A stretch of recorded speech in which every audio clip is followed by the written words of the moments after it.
So about 2 days ago, Dave Chappelle released The Closer on Netflix. And there's been some big waves made from that comedy special. But the great thing about this, Dave Chappelle not backing down. In fact, he's doubling down.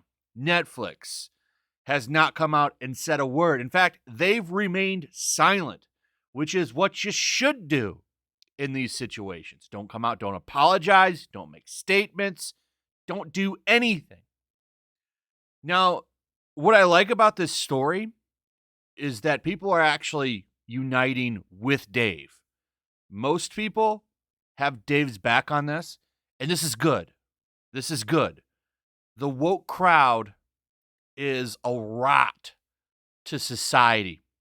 And now we've got people standing up, people with a lot of power, big names, saying, hey, here's my middle finger if you don't like me. And that's what we need. This is why I think the tide will turn and we can get back to a little bit of normality in life. And it's going to take situations like this where people say F Twitter. And in fact, Dave came out and said that just yesterday. So I'm going to go over a couple of things and then I'll tell you what's going on. Of course, what I covered yesterday, you have the showrunner of Dear White People saying, I'll never work with Netflix again. No one cares. Who even gives a shit about Dear White People, the show? Nobody. So this is just someone trying to grift on the controversy, get their name out there, say, look, I'm leaving Netflix. This is the show I ran. Why don't you hire me, other streaming service? And another streaming service will. Another streaming service will. Just a virtue signal, because we're not out of the woods yet. We're far from out of the woods. But this is the tide turning. Make no mistake. Bill Maher recently talking about how he plays to a mixed audience now politically. And, Bill Maher, very, very far left, comedian, talk show host or whatever. But even he's sick of it and talking about it and mocking woke culture all the time. This is good. This is a good thing. So people are hungry for it. That's what he said. People are hungry to mock wokeness. And he's right.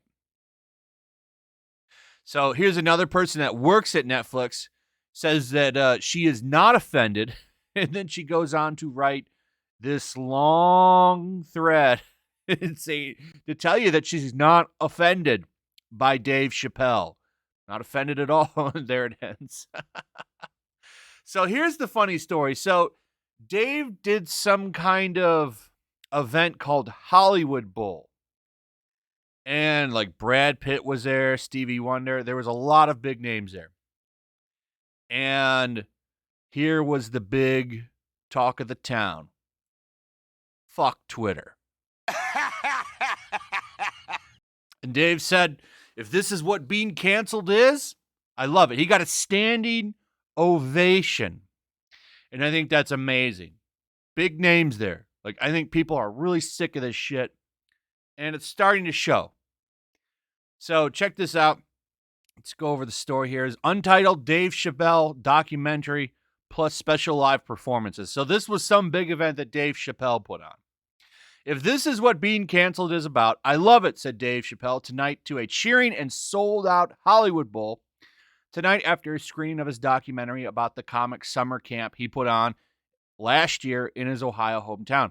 I don't know what to tell you, except I'm a bad mother effer. The suited and sneakered Mark Twain Prize winner added to big laughs from the crowd.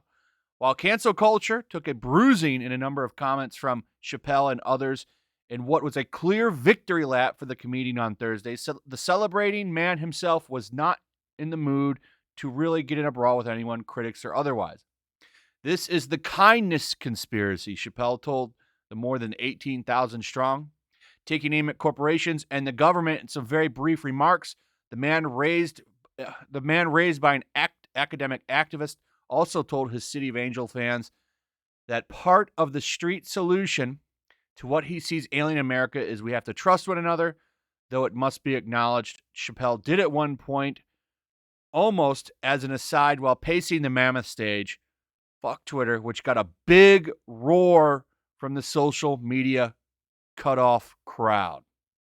Bunch of names are there: Stevie Wonder, Nas, Jeff Ross, DJ Dez, Jazzy Def, Snoop Dogg, Lizzo, and some other people. And look, you might not like a lot of these people, but it doesn't matter. What matters is big names not caring about what Twitter is saying, not caring what cancel culture is saying, and standing up and getting his back, which you don't see very often. Because a lot of times people will stay silent. And I love that he's running around saying F Twitter. Okay, after they dragged him for like 3 days now, 2 days now. And he's saying F him. He's giving them the finger. People are tired of this shit. People are sick of it. And I think it's starting to show. And you're finally starting to see some of the right responses to these people that bitch and want to take people down and ruin their lives. Okay, this is what changes the tide. And I like seeing it. So, awesome. I love his attitude on this. He's got the right attitude for this. And I think that it's great. So, this is a good story. This is good news. And I'd like to hear your thoughts on it. Also, if you would, please like, subscribe, share the video. Make sure you're still subscribed. Hit that notification bell. And I'll see you guys on the next one. Peace. Also, if you want to help support the channel, check out my Teespring store. There's a link in the description. You can find some merchandise in there that you might want to check out. Also, make sure to follow me over on Twitch. I do watch parties, play video games over there. They're always fun. Follow me over there and come hang out. Also, make sure you subscribe to YellowFlash, my other channel. There's a link to that in the description as well. I do a lot of live streams over there that I don't do on this channel. Usually smaller and a little bit more personal. So make sure you follow me over there and sign up.